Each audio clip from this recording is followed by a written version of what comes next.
సబ్జెక్ట్‌కి ప్రియదర్శియే కరెక్ట్ అని ఎందుకు మీరు నమ్మాల్సి వచ్చింది అనేది? ప్రియదర్శిది నేను మెయిల్ అనే ఒక సినిమా చూశానండి.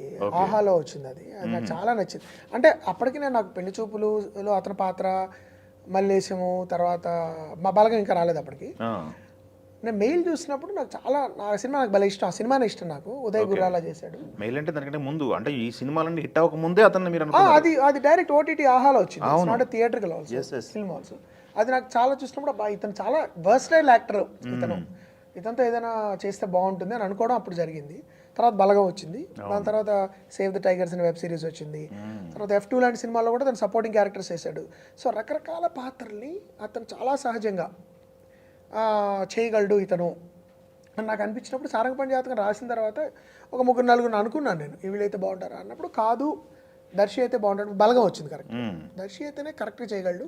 ఎందుకంటే కామెడీలో మన వాళ్ళు చేసే ఒక పొరపాటు ఏంటంటేనండి, అంటే బ్యాడ్ కామెడీ యాక్టింగ్ చేసేటప్పుడు ఇది కామెడీ కాబట్టి విపరీతంగా నవ్వించాలి అని ఓవర్ ద టాప్ యాక్టింగ్ చేస్తారు. ఓకే. పాత్రలో రేలంగ్ గారు వాళ్ళు ఎందుకు గ్రేట్ యాక్టర్స్ అంటే మాయబజార్లో రేలంగ్ గారు ఉత్తర కుమార్ రెడ్డి పాత్ర చూస్తే మీరు పాత్ర చేస్తాడు అతను, మీకు అది చూసిన వస్తుంటుంది. మిమ్మల్ని నవ్వించడానికి యాక్టర్ ప్రయత్నించడం. Yes.